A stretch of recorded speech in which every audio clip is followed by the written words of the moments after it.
been a while since we've done the ooh noise. Welcome everyone to a Mere Mortals Meandering session. It is Kyron here, this side of the microphone. Juan over here. Juan. Both of us are beanied up because it's getting a little bit chillier here in Brisbane. Let's talk about winter. Let's talk about winter, folks. Yeah. I'm going to steal what you were going to say. Okay. Just start talking about it. Yeah, let's winter. get into it. Is winter coming? Team, is winter coming? I'm going to say yes. Proverbially, physically, here in Australia, it is. It is getting colder. I'm shivering a little bit, and yes, we got our beanies on. But what I wanted to say was crypto. Is the winter coming in the crypto world? Because prices starting to come down. Things starting to bottom out. The conversation's not like, when moon, when's the rocket coming? It's a little bit of like, it keeps going down, and it goes down. It goes up a little bit. It's pretty cold on the moon. And it goes down, and it goes down, and it goes down.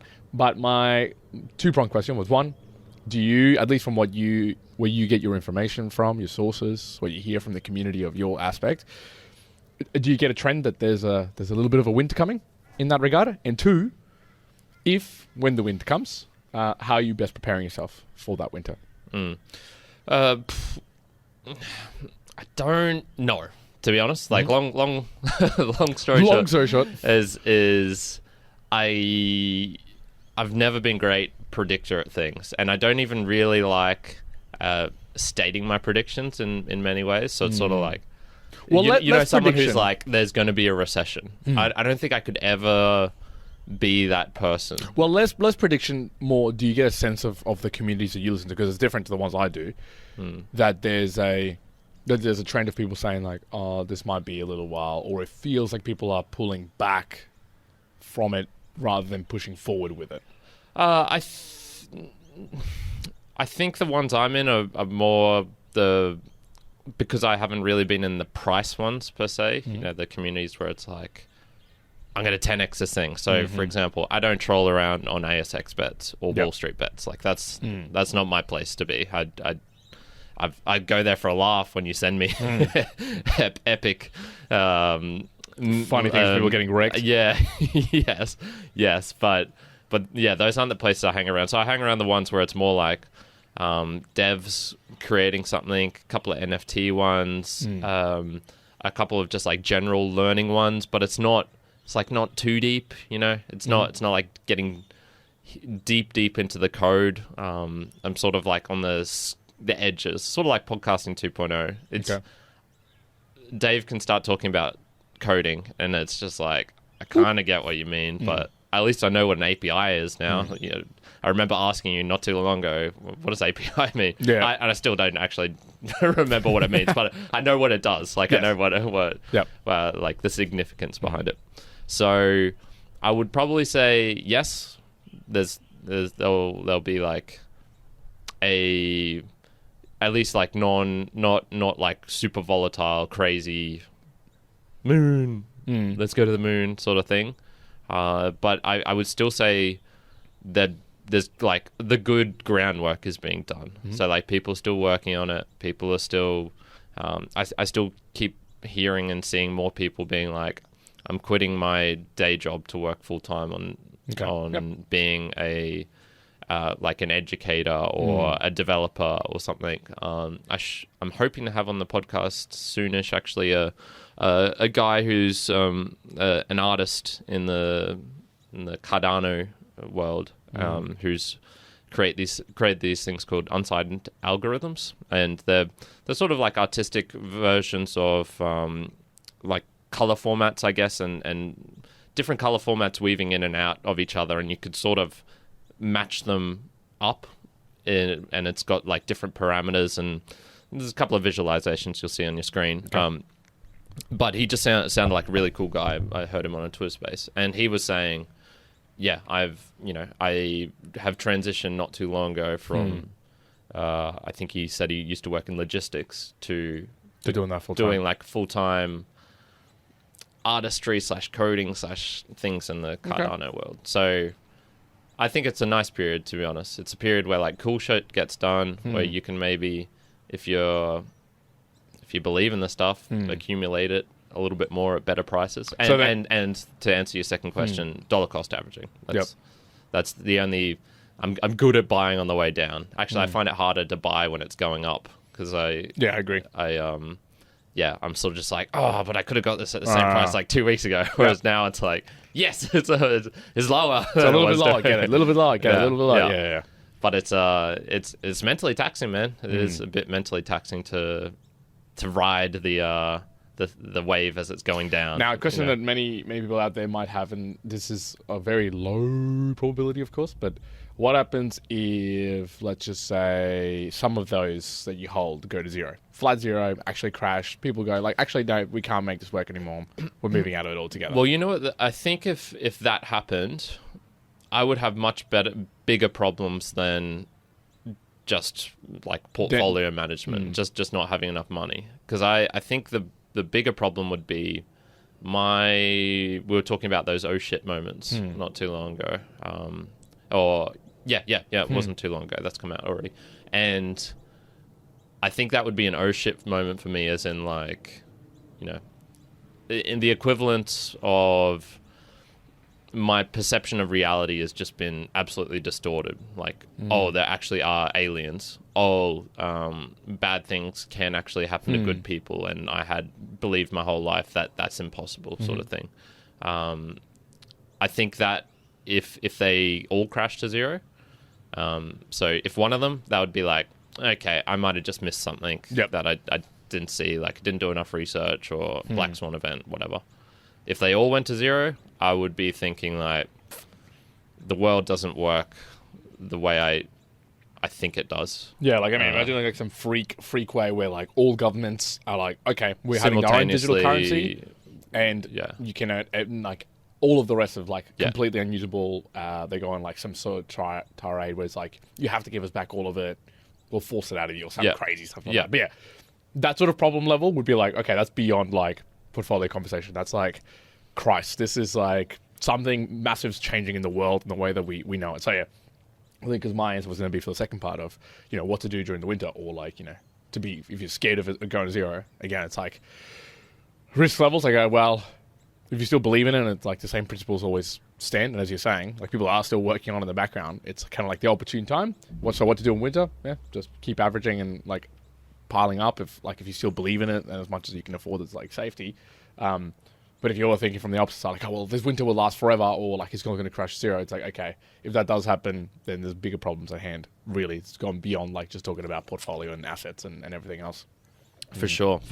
Well, this gets right into the topic that I've taken a lot of notes on for today, which was I've titled it "Learnings from the Other Side of Crypto." Learnings from the other side of crypto. So, I have recently, for this exact same reason that you sort of brought up, probably the last year, if you look through all our videos, you'll audios as well, our conversations, you'll notice we've talked a lot about crypto, and it's really, I mean, why did it pop onto our radar right now? A bit of it was probably NFTs for you. A lot of it for me was podcasting 2.0 and actually being able to use it and be like, holy fuck, this is game changing. Yep. So I've dived deep into multiple worlds, mostly the Bitcoin philosophy and sort of like Cardano. Those are the two, but to an extent, all of them. Like I've tried to keep a broad mind as much as I can, and it just got to, I can't remember what it was that triggered this for me the other day, but I went, I haven't really analyzed the other point of view in a long time. Like what could make it go to zero? Why are there people out there saying, why is Charlie Munger saying like Bitcoin is like terrible? And Warren Buffett, and so I'll list a couple of people soon of who I've recently been watching. But I said, you know what, I'm gonna try and find out, is there anything to this? Like, am I going to get blindsided potentially?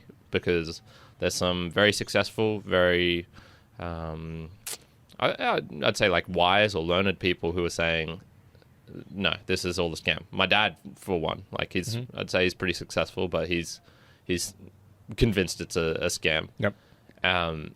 And so I did I don't know what you call it.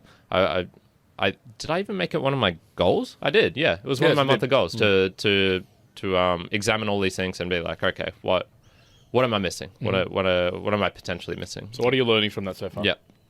So basically, the way I went about it was I started just following a couple of people on Twitter who I knew were sort of anti-crypto. I would then go and just type like anti-crypto or crypto, not hater. What's a better word for hater? Crypto Denier? Yeah, not even denier. Crypto like non-supporter or something like that. There's a particular word that I used, and it came up with a bunch of things. And so I found a bunch of stuff on YouTube, and then there was a couple of podcasts as well. And so I've tried to get as many sources as I could. No books though, because that's kind of hard to. I don't. There's barely any crypto books out there. I don't think there's going to be many anti-crypto books, if any. Yeah. Maybe there's one or two. Anywho, so learnings. I've got them written down here. So number one, a lot of the mediums are awful. So I'm talking about the mediums of communication and what I was watching. So I was watching snippets from like Fox News. So this would be. I think his name's Michael Rabini, who was a Nobel laureate in economics, Italian guy, and he was just, appearing on some of these shows, and they'd be like 10-minute clips where the interviewer asks a question, he has to respond within like 3 or 4 minutes. Yeah. And there'd be like, little interruptions and things like that as well. So many of these were just awful ways to communicate. There's just like you got to get your punt, and this isn't a new observation, but just watching them, because I avoid watching them in general. It's not my style. So your medium to absorb information from. I just went like, this is awful. I could almost discount all of them just for the fact that I'm not going to get a nuanced view at all. Like they're going to sort of like you showed with maybe like Andrew Tate the other day. It was just like you take a small clip and you can he's just got to like reduce his viewpoint down to whatever, 60 which seconds was or like something like that. Women can't do anything, blah blah blah, or women shouldn't go to war, blah blah blah. And you take that one statement and it's like, oh, this guy's a fuckhead. Now, I think if you listen to all of them, you still probably have a little bit of the same impression, but whatever. It were debates as well. There was a couple of debates. They always just devolve into like name calling or raised voices shouting over one of another. It's just unhelpful. So number one, the medium is important, and a lot of them are unhelpful. There's a lot of... Now, I'm going to be a little bit woke here, Juan. So lots of old white men who were the real ones I saw talking about it. They're like being in the anti-sense. So you already mentioned Charlie Munger, Warren Buffett. There's Peter Schiff, who's sort of like a gold guy. Rabini, who I just mentioned before. A couple of others you can throw into the mix as well. And I just went like, they haven't tried it. None of them have actually tried it. And that was the main problem, I think, for me. And I was just wondering, though, like, how many, like, old women or old different races or old poor people? Like, is it the oldness factor? Do you think that would make someone anti-crypto? And I'll stop talking for a little bit so you can add something in. But is it, if you've... What are the characteristics of like anti-crypto people that you've come across, either in real life or online? I think the old factor that you say is probably valid, but that just comes across like any new technology that comes around, there's going to be some sort of barrier, and the older or the more entrenched you are in like a previous technology or way of being, then it's harder to move along. Like if, again, as I say, we're now talking a lot about crypto and whatnot. If 2 years from now something comes along that's better than crypto, let's just say something else completely random, who even knows what it is, we will probably have let's just say the metaverse. Let's just say the metaverse, and then the metaverse has like its own coins or something crazy or something random. I think we would struggle to move off crypto and go to that, just because we're now like pretty entrenched into talking about it and thinking that this is sort of like the next thing. So I could imagine that just older generation, you might not be like along those lines. But then also probably like the old white male thing is likely also to be that it's generally, probably statistically, like the old white males who are like the rich old white males who have made money in the previous ways through gold, through value investing, through XYZ. And this is completely different and doesn't compute, I guess, with the expectations of value investing, etc., the way that you would have done it like years ago. I'm wondering if it's the algorithms as well. Like they, you know, if even though I was pretty generic and I just typed in anti-crypto, is it they're just not going to show me, you know, like an old black economist because, you know, maybe like their population is less. I don't look at like rap videos, which are, you know, I don't typically go towards maybe segments of things that population would find more interesting. Basketball, for example, like at the basketball courts, there's a higher percentage of, I don't know if you call them blacks here or like Afrikaners or like foreigners or people who are like maybe like non-white Australians, let's just say that.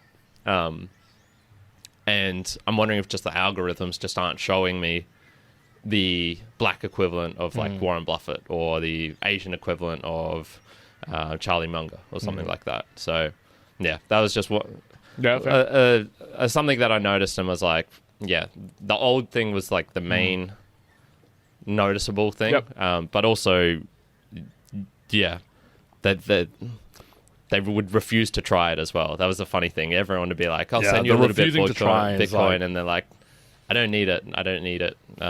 Which is, you know, that's fine. Like, I don't need to try, I don't know, pickleball to know that I probably won't enjoy it that much. But yeah, in any case, I'm also not anti-pickleball. so that's another one.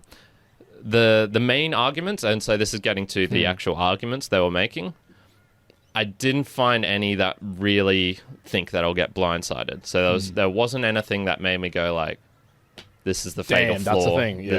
This is the thing. Most of them, they would be pretty quick to just go to like some tired stereotypes. It's for criminals, money launderers, drug smugglers. It's for that's all of you terrorists. Lights out there who send us boostgrams. You're all terrorists. I know it. Tax avoidance, and there was no data. Like they wouldn't be like from this study, this was X. Like it was just it wasn't like 80. We can see that 80% of all transactions are done by terrorists. Yeah. And you know, like I mentioned in that chain analysis report from Coin Bureau not too long ago. More's going on, at least from what that report was saying. More of those bad things are going on in the fiat system by transaction volume. So, well, where are they getting these terrorists and money launderers and stuff, etc. from? Nobody uses it. That was also a big one that comes up, and then like usually the pro crypto person would be like, I just sent money, you know, to my friend across the world. Like I get paid in it, and then they're like, oh, but then you transfer it immediately out to fiat. It's like, well, yes, but it's not like 0 and 100. We're maybe at like 30 now, so you still have to use fiat to pay your landlord. But what about in 6 years' time? Will that still be the same? And the greater fool theory was that what they would all essentially come back to, which is people are only buying it so that they can resell it on to another fool, like, and that person isn't only buying it because they think there's another person foolish enough to buy it at a higher price. Buy it. And just from myself, at least, I can say, you know, I'm buying it with the intention of not selling it ever. So that sort of, and that's what the hodlers do as well. Like they're buying it to not sell. But are they, you know, then the question is, are they buying it just to not sell immediately, or are they buying it to hold for life, sort of thing? Like, are they in it for the philosophy behind Bitcoin, which is, you know, decentralized? You know exactly there's only 21 million, and it's only gonna be inflationary at this certain percentage, or deflationary at this certain percentage over the next 100 years, etc., etc., etc.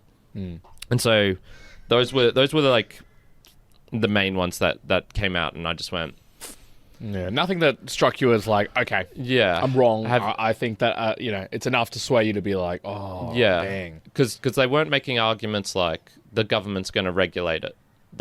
Because I think maybe they would have a little while ago, but they found the governments can't. Yep. You can't stop me using my phone, using like open source software. Like Well, they can. They definitely can. Well, just how extreme can the government go? I think the answer is like, okay, most governments won't go that extreme. We could take all your electricity out. We could, we could determine how many seats there are in the world in this moment in time. It's like, maybe you could do that if you want to spend the energy to do it. But is it going to happen? Like, just no. No. That's not going to happen. The only valid one that I sort of could see was like, it doesn't produce anything, so that its value is all based on the story and nothing tangible. I feel there's a little bit in that because it is sort of a good story, especially like Satoshi Nakamoto. Who is it? It could be a guy, it could be a girl, it could be a they, them, us. Could be a government. Yeah. And so then it's sort of like we come back to stories a lot. It's the story behind something that gives it its value or its purpose or its use. It's not that's what brands are. For example, there's nothing special about the Nike tick on your clothes there. Yet because something has a Nike tick on it, you can mark the price up of that shirt by whatever 2x compared to just the same shirt. The value is actually embedded in the culture, the story, what it means for you to be wearing it. Yeah. If you break it down to like, well, it's the same material as buying it for like $2. Well, why wouldn't you do that? Well, you don't, because you also want to be part of the storyline, etc. Yeah. And so I could sort of see that argument, and then I would just say it's a pretty decent story. Like, I think the story, the story aspect can survive on its own, and that it doesn't produce anything tangible. Yes, in a way, but it also, I think it's more the saving aspect. And so this is where we'll talk a little bit, we would have already talked about it on the value for value transparency, but I got sent 60,000 Satoshis for a t-shirt, which we are creating and you're getting over to the United States. And I bought a t-shirt from the family podcast a year and a bit ago. Yeah. And they live in the UK and they didn't have crypto. And I asked him, Sammy, if he had crypto. And he was like, nah. So I was like, all right, I'll send it via Swift, via my bank. What an absolute waste of time. Yeah. And so, no, it doesn't produce anything, but it saved me. Like, it saved me the 4 hours it would have taken to get Stephen B's details, to find out exactly where he lives, the branch that his bank corner lives on, the address of his bank, to then be able to send him 25 for him to send me $30 Australian plus the extra fee which it costs, whereas with Lightning there was no extra fee. It was just he just sent 60,000 and I got 60,000 sats. Yep. So that was one where I'm like, yes, it doesn't produce anything, but I think it saves so many other things. Like it like non-produces non-efficiency or something like that. Yeah, okay. I get it. I do get what we're saying. Yeah. Also, YouTubers can just be as annoying as a medium is concerned as well. 'Cause so much clickbait, man. It's like, man. There was one, Bill Gates, Bitcoin is doomed, and then followed by an entirely reasonable statement by Bill Gates on Bitcoin. Like, it was like moderately negative, but not even close. It wasn't anti-crypto, no. Bitcoin's doomed, folks. Bitcoin's doomed. Yeah. Actually, at one point I wanted to pick up, because you did mention it, was imagine if the government's not so much that try to stop you from using it per se, but they put like a really huge punishment. They say like, we're using digital currency now, our own digital currency. You cannot use Bitcoin or anything else, like none of those ones, because we can't control it or something crazy. And they said, if you're found to be using it, 50 years in jail. Yeah. Would you still continue to use it absolutely free as a bird? This is one of the ones where it's sort of like the... was it Netscape or... it's pissed me off that I can't remember the name. That service, which was one of the first to take MP3 files and put them on the internet, and you could just download them wherever. BitTorrent? Sort of like BitTorrent, but there was one before that. Yeah. Napster. Napster, yeah. And if you remember, there was the like a sort of precedent where they would go after someone who had downloaded a song, and it was just like a random 13-year-old kid or something. And they went after this kid, and it was sort of like the news stories were like shock and horror. Like they're trying to get, $1 million from this kid or as some insane amount for pirating a $4 song or a $20 CD or something. Now, I think that case was a bit different because he'd downloaded like 30,000 albums. So they sort of picked on someone who was being especially aggravating. But there's a difference between enforcement of like the rule being in place and then the enforcement of it. So they could say, you'll go to jail for 50 years. But if they don't actually enforce it on anyone, I'd be sort of willing to take that risk, take the risk that I might be the first one. If there was, what would you do then if someone you knew in the space, let's say someone in the Cardano world, they got taken for 50 years? That would be pretty hard to handle, man. I think that would maybe be like one of the times where I'd become like an advocate, a protester or something. Like, the guy out in front of the streets, on the streets. Like, well, it's interesting because it makes me think like, what? Maybe not someone who, like, in a similar sense, I would be like, I don't know if I would stop me, but I wonder if something like that, or to an effect, something that government could do, or something else of power, that it does enough that it tips away most people. Like, you're still gonna have your dedicated people, but then a lot of the rest of the population who might have been like tiptoeing about whether to do it or not completely goes like, I'm not doing it anymore. And even that then goes down the path of crashing the whole thing because then there's just not enough people like participating in the space. Yeah. I mean, once again, like I feel like the governments, if they really wanted to, they had their chance maybe back when Justin, as it was getting they wouldn't have known about it. But that's the thing.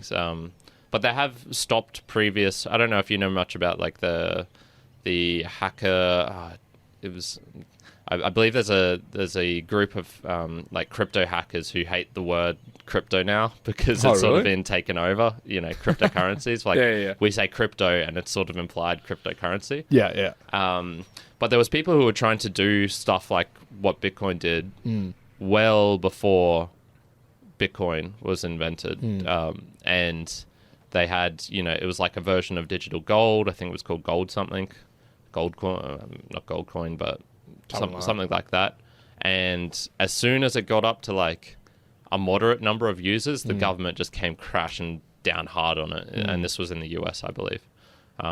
So I feel like it's already gotten to the point where it's too big. It's too big. Yeah. You can't unspin it now. But there's countries who have banned it, like China's banned it, but I think there's still probably a lot of stuff going on there where they likely playing around. Yep. Anyway, I did want to just get why it sort of clarified one thing for me, which was sort of like my main crypto thesis. Like, why am I so interested in it?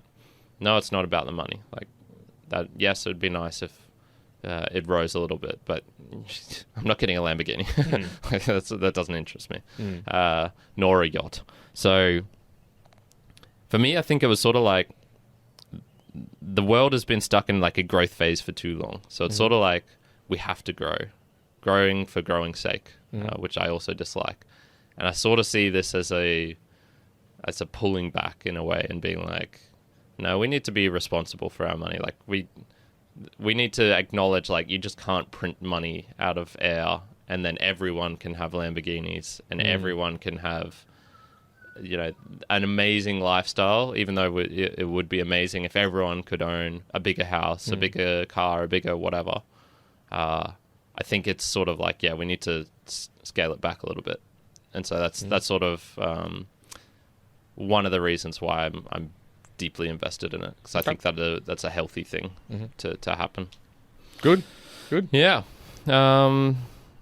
Any thoughts from yourself on crypto? You seeing any worrying signs? Any arguments that have taken you as being like, I don't know. No worrying signs. And how do you use it? Is there any novel cases that you've been using it for? You're mostly beyond, just in beyond NFTs, not really. Yeah. I mean, nothing that I could see it being like no. Although, like I have had conversations with people being like, "I'm willing to pay me in Ethereum," which has been kind of cool. That's been kind of nice. Yeah. But still so. I think my view as well with whether it's late to the party, new to the party, like I'm still finding myself talking to people who have like no idea of what Ethereum is, what it actually might do. Let alone Cardano, Solana, Matic, blah, blah, blah, blah, blah. It goes on. Like, it just... There's still, even though it feels like, at least maybe in the vacuum that I'm playing around in, just feels like everybody knows about it. It's like, the reality is still just a slice of people who know it across the world. Yeah, I want to try and use it more. That's one thing I think I've been lagging a little bit behind in. Like, I do... Like I said, I'm streaming all the time via podcasting with Stephen B. That was a nice transaction. Would you get a crypto card so you can like pay with crypto and stuff like that? So it's funny you mentioned that, because if you go to the AFL field just over here, you know how along there it's for those who are just not seeing my hand gestures. not that it's helping anyway. There's an AFL field like a kilometre away from very us. Suburbia, super suburbia. There's no big shopping centres around. There's no not even like a main street or anything like that. There's just along this street next to the AFL field there, I know there's like there used to be a coffee shop there. I think that shut down. There used to be like, a digital agency and a real estate agency and maybe a barber, something like that. And there's also a corner store, small corner store. As I was driving past the other day, I saw an A-frame there saying Bitcoin ATM inside. Interesting. And I just went, holy shit, like why, this is in the middle of nowhere. Why is there a Bitcoin ATM here? I can't remember if it was Bitcoin ATM or like crypto ATM. As I drive past today, I'll have another look. Interesting. But I plan on going to that and being like, what's the deal here? And then I also know there's like a crypto cafe. Yes, in New Farm. In New Farm. And there's also another restaurant where the owner will, if the manager is there, you can, get your meal. Cryptocurrency. And then he'll just like get his phone out and you can just pay via the Lightning Network. That's cool. So that one's, that's not a fully entrenched system. That's just like, if the manager's there, you can come and do that. You can pay like that. But it'll be cool once. Imagine when you can pay a lot of things with Lightning Network or something like that. I'd like to make an effort to use it a little bit more.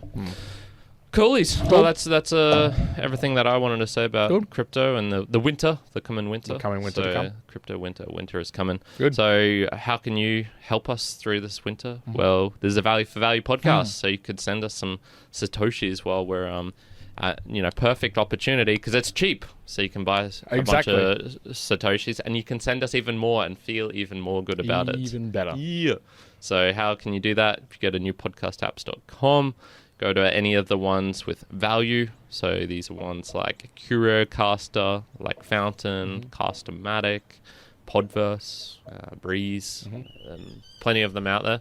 And upload a wallet, put some Satoshis on it, and send it our way. We're skipping quite a few steps there. There's much you need to learn. True. So we just recommend try it. If you need any help, reach out to us, and we'll help you on your way. Check out the Value for Value podcast. Yeah, that's had a lot of stuff. Yeah. And I mean, you could literally just Google on our website or Jimmy Immortals like Value for Value, and we've talked about it. And Fountain is Oscar's making a real concerted effort to make it as easy as he can for the onboarding. So Fountain's a good app to download. So yeah, if you can do that, send us a boostgram as well. We really enjoy it. Other than that, we really hope you're having a fantastic day wherever you are in this crypto winter world of ours. Kyron out. Juan out.